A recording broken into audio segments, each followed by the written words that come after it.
So anyway, our first guest, we have co-authors, one of whom has been on the show before, and the other one who hasn't, but they both have the same first name.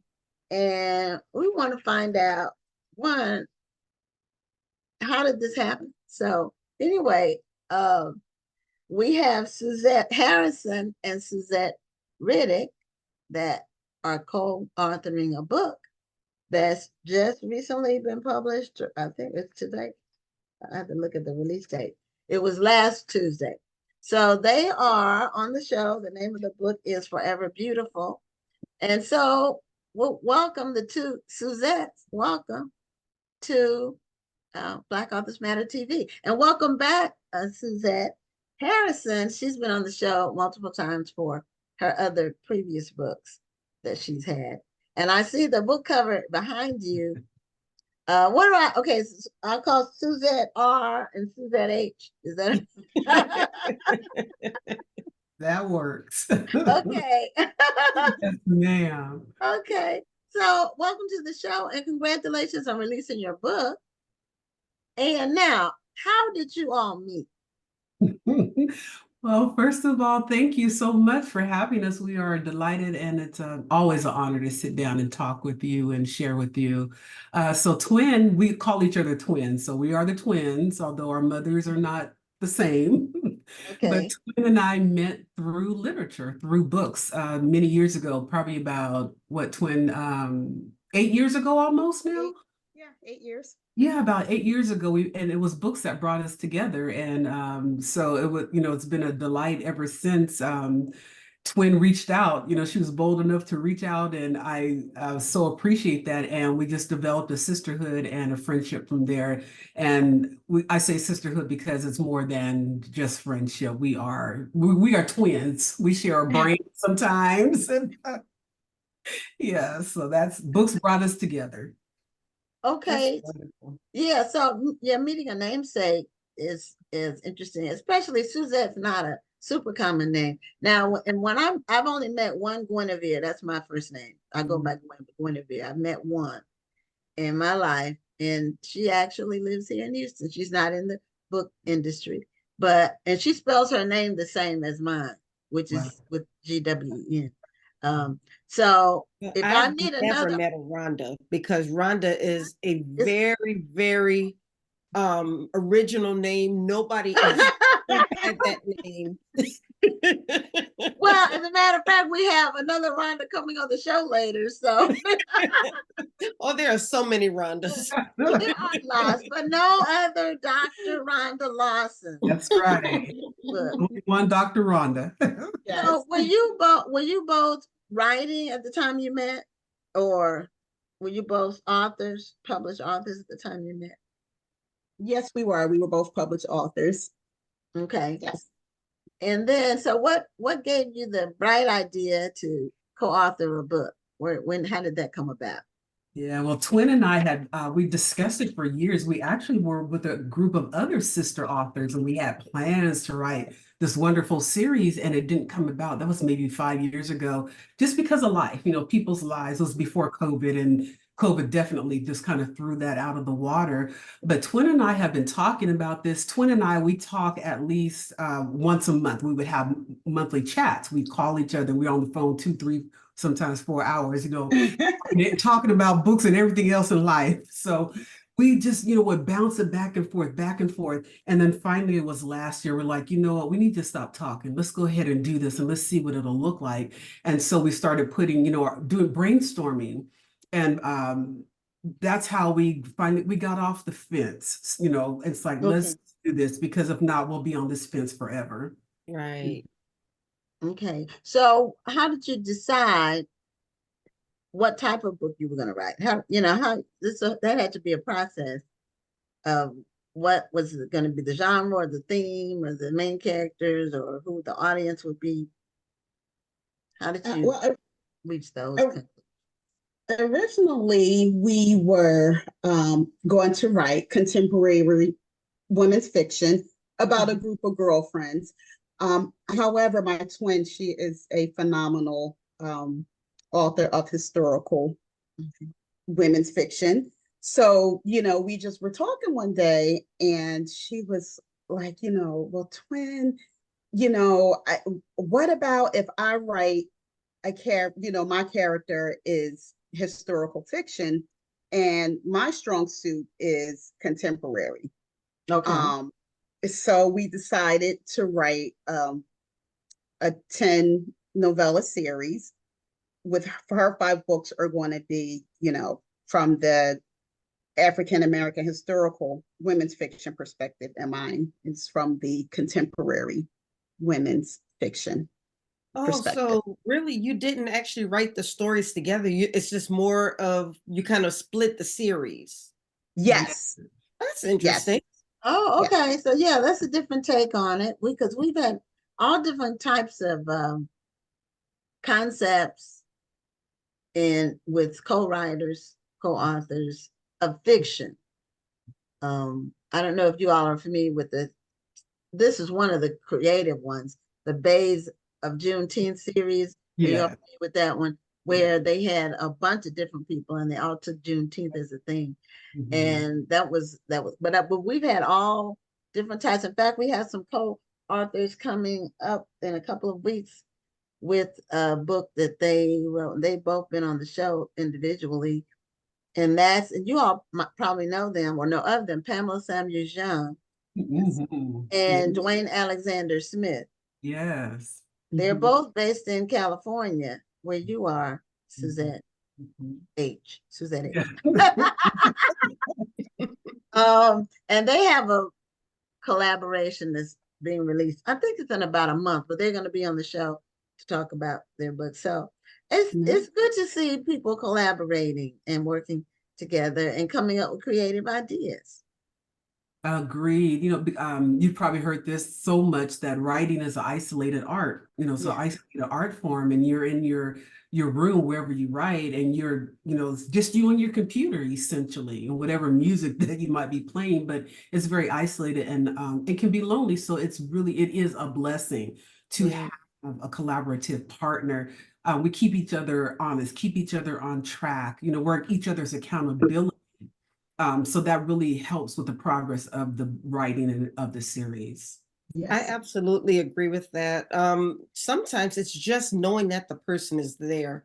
I had a good friend when I was living in Georgia. We both wanted to get our books finished.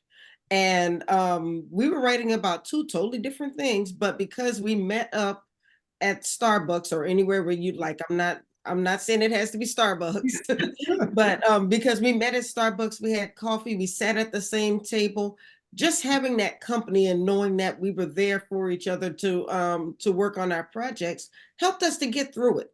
Yes. And I had another friend who I don't think I would have ever finished my doctorate had he not called me and said, let's work together and be accountable to each other so we can both get through our dissertations. And it's because of him I was able to get through my dissertation. So sometimes just having that person who calls you and checks on you, who's there to bounce ideas off of, sometimes that's all you really need. Yeah. And sometimes it's harassment. When I was working on my sequel, Exodus from Treachery, and I kept saying it was going to come out, I was going to do it, I was going to finish, I was going to work on it. I had people really harassing me saying, you need to finish so I can read and find out what happened to Lloyd. So, but that kind of encouragement is good, especially if it's positive. Right. Absolutely. Yes. Yeah. Or I guess it could be negative too. That could work. I don't know. But in your case, it was positive. So we're just gonna go with that. Okay, so let's talk about Forever Beautiful. Now, Forever Beautiful is the first book, Yes, ma'am. and one of you all wrote the first book. That would be Suzette H. Okay, all right. Twin And H. so then the next book is going to be called Wandering Beauty, Yes. and then Suzette R wrote that. So are all the titles going to have some aspect of beauty in the title? Is that going to be like your running theme, or you all are sworn to secrecy right now? Yeah, because they had that knowing smile They, when you they asked that did question. have a look like, okay, we're not gonna tell. So, how are you going to answer that? When you got it. Okay. But it really depends on the two books that are going to be released. So Beauty is in both of the first two titles. Our next two books, Twin, can I tell the titles? Sure, we're self-published. We could, yes. We don't have to ask a publisher's permission. So the theme word in our next two books that are coming out in the series is watercolor. So, and that's all I'm going to say. Okay. So what probably will happen is that as we release the two books, the one from the historical perspective and contemporary, there will be a play on the title. There will be a theme with the titles of the books. Okay. So Twin's playing it down. It was her brilliance, and I'm gonna give her credit because Twin came up with the idea that whatever our heroine's profession, interest, passion, pursuit is, that part of that gets reflected in the title. So, for example, with books 1 and 2, both of our heroines are in the beauty industry. Mhm. That's why, therefore, that's why the name Beauty is part of the title. Okay, so they both get released at the same time, Same Yes. day, yes. the same day, and they are the characters, are they connected, or are they just two separate stories? So they're two separate stories, and thank you for asking that question because we're getting the kind of feedback like sometimes readers are a little maybe perplexed or don't understand that they are two separate stories, two separate genres, two separate eras. However, the heroines are connected. So all of my books, as Twin said, are historical fiction that takes place in 1949 and 1950. All of Twin's books are contemporary, meaning today. Right. Two separate genres, everybody, all the readers that are watching and listening, completely separate genres. However, the connectivity is between the characters. So, for example, in book 1, I tell the story of a young lady named Floretta. In 1949, she's 19. However, when in Twin's book, Wandering Beauty, we're going to see Floretta as an aged elder. She is connected to Twins. Let's go on. This gives us spoilers. Twins character Jillian Hart, and Jillian is Floretta's granddaughter. So that's how they're connected in books 1 and 2. Okay, so people really need to read them in order. Preferably if you're anal like me and you want chronological, story, then yes, but it really is up to the reader and their delight. Some people want to read the contemporary first and then go back and find out how the historical influenced that. But so it's up to the reader. Okay. Well, that's intriguing. I don't think I've ever heard of that. Have you, Rhonda? I don't think I have either. But I mean, like you said, it does sound intriguing. And I like how and I'm the same as you. I have to read them in order because if I don't read it in order, I'm gonna want to go back and figure out how all these characters fit together. Right. But I like how you're progressing the characters. And did I hear you say that the characters, I mean, they're different stories, but they're still connected in some way? Yes, ma'am. Yeah. So yeah, that I would have to read those in order.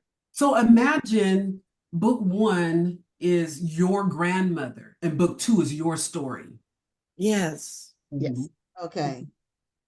Okay. So how is that sounds like it might be somewhat complicated to keep together as you're writing. Yeah, and that's what I was wondering because I'm thinking about the planning that went into this specific storyline because this isn't something you can just sit down and just type on a computer and say I'm done. Absolutely not. So Twin and I, we, like she said earlier, we meet twice a month And before we even started the project, what we did, we sat down, we just, kind of brainstormed different ideas, what we would want our characters to look like, how we thought that they would interconnect. So it's like an ongoing, process. It's not like we just say, oh, well, you're going to write this, I'm gonna write that. As we're writing, like we're talking, we're developing plot lines, characters. Okay. Even we'll text throughout the day, and I'll say to her, because with my story, like it has to be, you know, consistent with what happened in 1949. Right. It has to be seamless.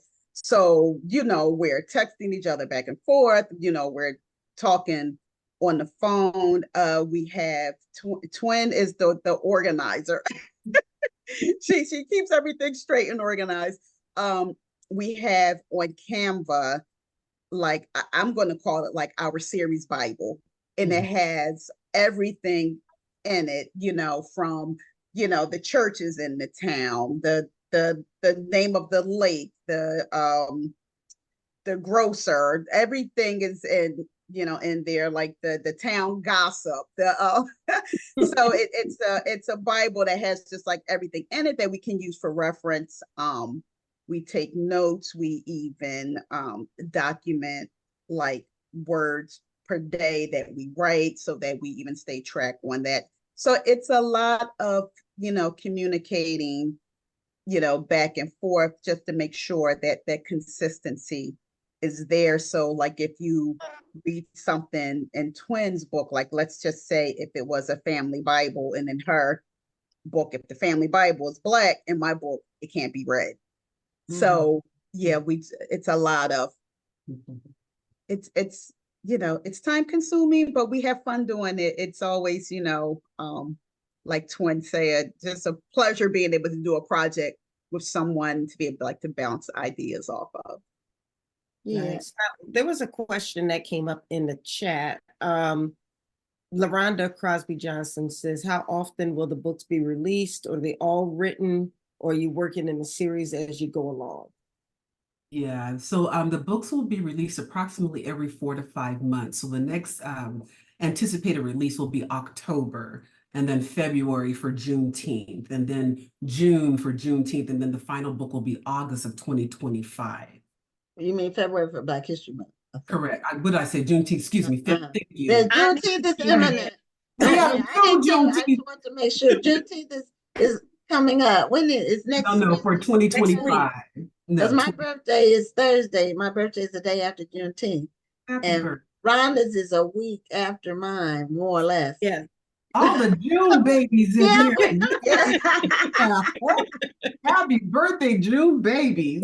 Yes, happy birthday, Geminis. Yeah. Yes, Last we year, are here. yeah, that's right. Yeah, well, Rhonda's a Cancer. Cancer, okay. Normally I don't get I'm the along. emotional one. She is. Normally I don't get along with Cancer women, but I get along with Rhonda. Maybe her birthday's in June. It could be the July. I'm a water sign too, Rhonda. I'm a Pisces, Okay. so I'm there with you. Now, I'm I a get water along sign. really well My with mom's a Pisces. Pisces are calm from my interaction, but they may just be that way around me. I don't like live by this stuff, but I do. No, neither do I. I notice patterns, and, Yes. and that's it. It's just like something interesting and fun to do. And last year, my birthday the show was on my birthday. Oh, So nice. I had a little crown on the whole time. Not on my I birthday. have to do that because I still have my little birthday crown. See, my birthday is on a Saturday, so I'm just gonna have to wear it late. So There you go. Okay. just expect to see my crown in July. Okay. Okay, well, if you can wear one this year and I won't. How's that? And maybe we'll alternate. Like, No, you even wear though it's yours not and on I your wear mine. birthday. Oh, both of us wear, but Yes. it'll be too late. This will be too late. Well, No, we'll have that's okay. We still have to have a birthday show. In fact, okay, all right, I think this is Monday between our birthdays. okay. So that will be the Tuesday. Okay, well we Yeah, a can. Tuesday between our birthdays. So we'll do it Okay, that we'll do that. way. We're discussing future business on the show, but that's what happens sometimes. We'll talk about things. And Rhonda, the other Rhonda McKnight that'll be on the show in the next segment, she said that she would like to read the contemporary first and then go back. So Yeah, it just depends on the person. right. You know, I favor historical, so that's most likely where I would start anyway, because that's my favorite genre. But I like a well-written contemporary story. And when I write fiction, it's contemporary. I write about the now. I don't, because people who write historical, God bless you, because that takes a lot of work and research. I know. I have a contemporary story in my heart. I mean, excuse me, not contemporary. I have a historical fiction in my heart that I want to write, but it is so intimidating to get started because I want to make sure that I do it right. And I know it's going to take a lot of research, and I don't have the time to research the way I want. So it's intimidating, but I'm gonna get it out there one day. Yes. Yeah, because when they tell us, I mean, many of them come on the show. They just tell us how much, you know, they go to actually go to old newspaper publishers and go like through the basement files. You know, they might get newspaper mites. You know, they have those bugs that are on old paper. They have to go to the Library of Congress. They have to do so much stuff because it has to be right. You know, it has to be historically right. And so unless you're writing something that's really like fantasy, and then like everything's made up, and that's a whole different skill set. I'll say that. So different type of thing. So what do you all hope to gain from doing this together? Are you breaking new ground? Is that what you want to do? Or just tell some good stories? We got it.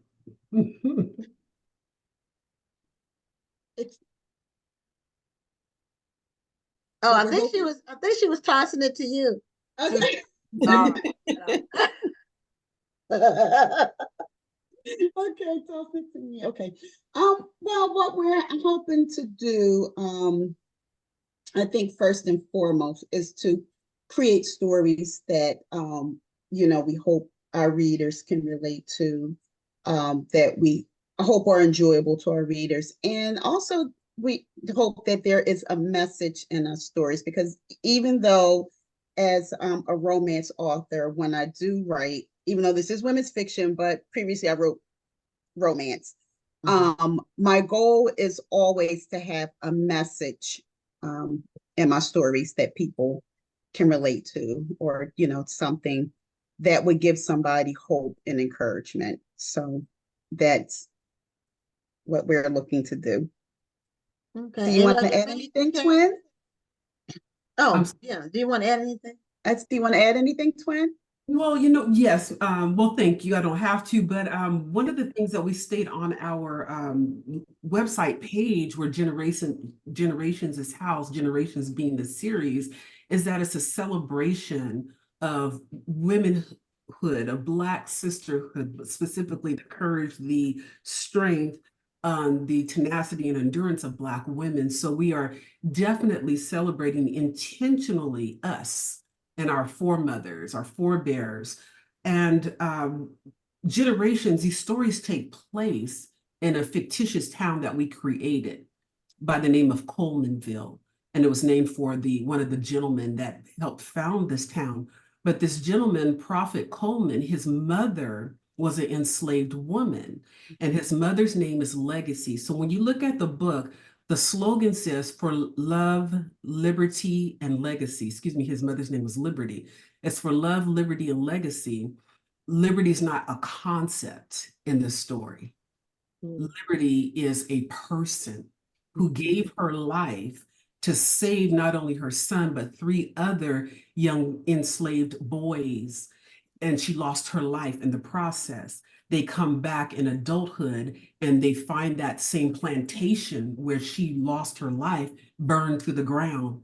And they use their money and pool their money together to purchase that acreage. And from there, they build Colemanville. So Colemanville is built on the blood and the back of liberty. So again, it's a celebration of Black women and the things that we have endured and gone through through historically, contemporary. It's a tribute to us.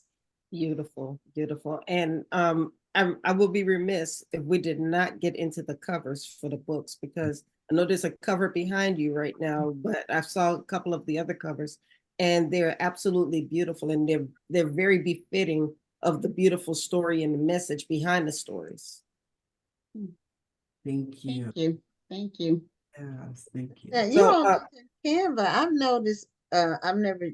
Well, I went on Canva once to try to do something, and I'm not creative like that, so I gave it up. I all my graphics are done by a professional person that does graphics for a living, because that's not. Words are my strength in organization. I try to stay with my strengths, and plus, I don't want my stuff to look like I did it. Yeah. Like when people do like graphics on Canva, some of them are. It's really neat. I think Rhonda, I think you do some of your own stuff, and it comes out really nice. yeah, but I had to practice for a long time. The first time I was doing stuff on Canva, I was like, "Oh, this is terrible." So I follow a lot of people who are Canva pros, and I try to pick up tips and tricks from them. But Okay. yeah, I actually kind of like doing my own graphics because it's kind of fun. So when I can't sleep at night, I'm just playing on Canva, creating something. Yeah. Oh, okay. Well, I applaud people who are willing to try something new. But I think if you're able to do that creative graphic stuff on Canva, you already have some skills in that direction. That's what I think. Or, that's not my strength. I know what looks good though. Right. But are these covers, were they created on Canva? I don't know, but she said they did something else on Canva to organize all their work. So Oh, okay. that's But why I these brought up covers don't look Canva. Canva work. No. Yeah. No. Yeah, but you all were talking about something you did on Canva where you were able to use it to almost like as a Bible to organize your work. So that's another aspect of Canva I hadn't heard about. Of course, I only heard about the graphic stuff on Canva. I think you can do your own video stuff on there too. Yes. Right. Yes. Okay. Okay. That's what I know about the picture at the graphic aspect of it. But I didn't know about the organization aspect of it from writing a book, because people have talked about different tools that they use for writing. The timeline thing that somebody mentioned, who was that? Denny Bryce talked about. She uses this thing where the timeline, she's able to keep a time because she does historical as well. And she's able to keep the timeline that way. So now this 1949 and 1950 is the time period we're doing. Is that the time period? Oh, we're almost out of time. We're actually out of time, but I want to find out, is that the time period and all of the books for the historical? Correct. You're going to get a full year in the historical book. So we're going to start in June of 1949 and go through August of 1950 for the historical. Oh, okay. Okay. Nice. Well, Nice. I look forward to getting my own copies and reading them. Suzette, I've read many of your books, and Suzette H. and Suzette R. I look forward to being introduced to your work, because I've never read any of your work. So I look forward to both of them. And let people know how they can get the books. Absolutely. They're both on Amazon. So you click on one, it'll show the series for both books. Okay. Both on our websites. My website is SDH Books. That's S as in Suzette, D as in Day, H as in Happy, Books with the S at the end.com. And Twins website is SuzetteRiddick.com. And that's Riddick, RIDDICK.com. And I put Barnes in the chat. Thank you. Barnes and Noble, as we say, wherever fine books are sold. Okay. Okay, well, congratulations again. I'm glad we were able to talk to you early in the release. It's been out a week, so we hope we can add to your sales and keep it moving. We appreciate it. Thank you Yeah. so much. Thank Oh, Thank you. you for having us. You're You have a welcome. wonderful evening and best wishes. I'll be reading the books as well. Thank Thank you. you. Thank you. Appreciate you. Okay, good night. Have a Good good night. Bye.